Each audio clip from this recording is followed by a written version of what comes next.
get the time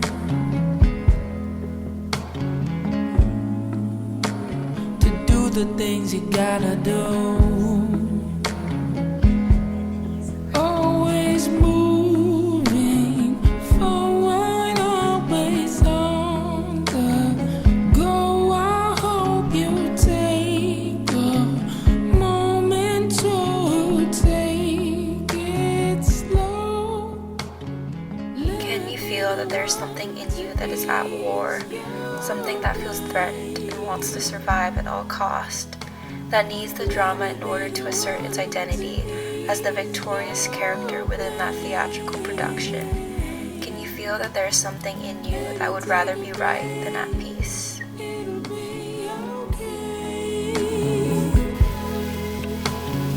Let me be the one to ease your pain.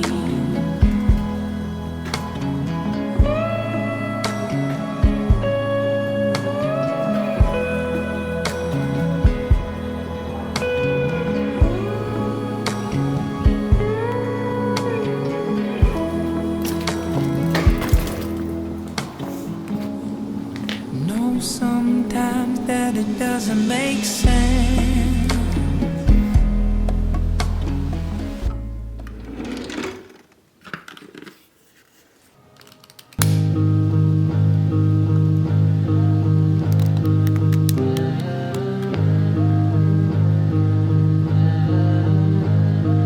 I know you can if you just understand that I'm over here. Clean out your Well, I've been reading A New Earth by Eckhart Tolle for a while now, and I'm trying to get back into reading more, but a huge part of what he touches on is creating spatial awareness rather than reacting to something.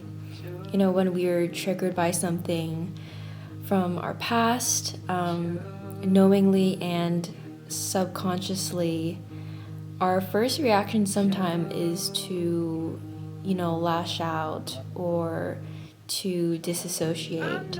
And a huge part is creating space between when you first perceive something and reacting to something.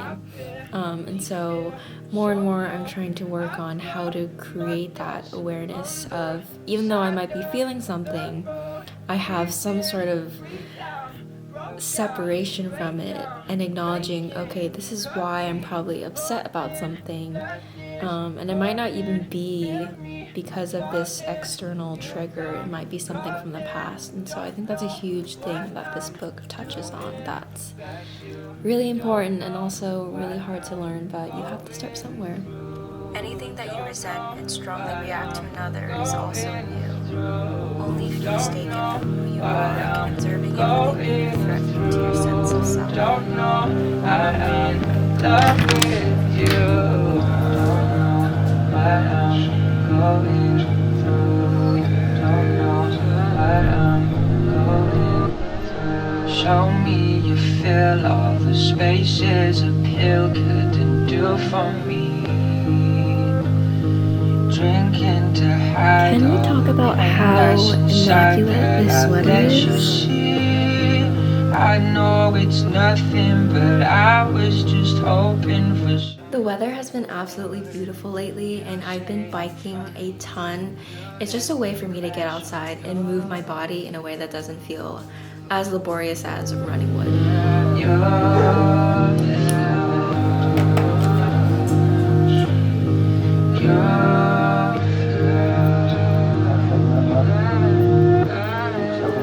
I know I'm so caught up, let go, love goes, life goes so hard. I barely feel so low. I throw my guts on the side of the road. Breathe in, breathe out, broke out, break down, break in. Lately, I've been doing a lot of introspection surrounding my attachment style, and I think I've concluded that I have the fearful avoidant attachment style. I'll put the name of the channel right here, but they have been absolutely so helpful in breaking down this attachment style and then talking about how to reprogram into a more secure attachment style. So to kind of start out, we have to go back to what is a core wound. And a core wound is essentially a deep pattern in our subconscious mind, and it's often a limiting belief that paints the way we see the world. How our subconscious programming is created is repetition laced with emotion. Once you kind of understand what a core wound is, you can move on to what is your personal core wound. And I have slowly realized over the past year or so that my core wound is having a lack of trust. So coupled with that, people with a fearful avoidant attachment style also tend to have a fear of helplessness, and so they basically oscillate between fearing being too close to a partner and also being too far from a partner. And this shows up in both like friendships and romantic relationships. So what that basically means is that I really desire connection with people, but I'm also fearful from that, and so that kind of keeps the distance from me really becoming close with people. But the wonderful thing about subconscious programming is that something that can be programmed can also be reprogrammed. And that doesn't mean it's easy, but it can definitely be done.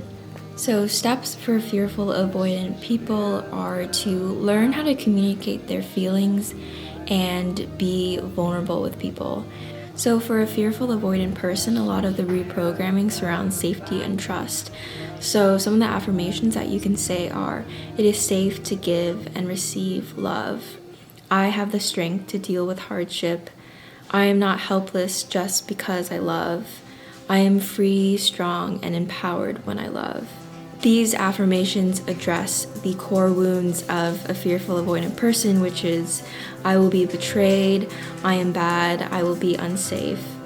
And so a huge part of healing this attachment style are noticing your feelings that come along with your triggers, and that's how you kind of boil down your core wounds, and then questioning whether the stories you tell yourself are true.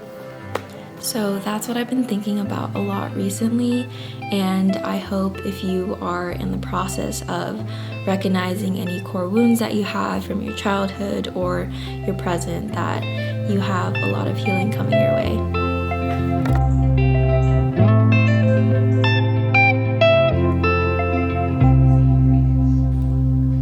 On your lips, held like a fist, concussive wish to know you. You still laugh to talk of the past,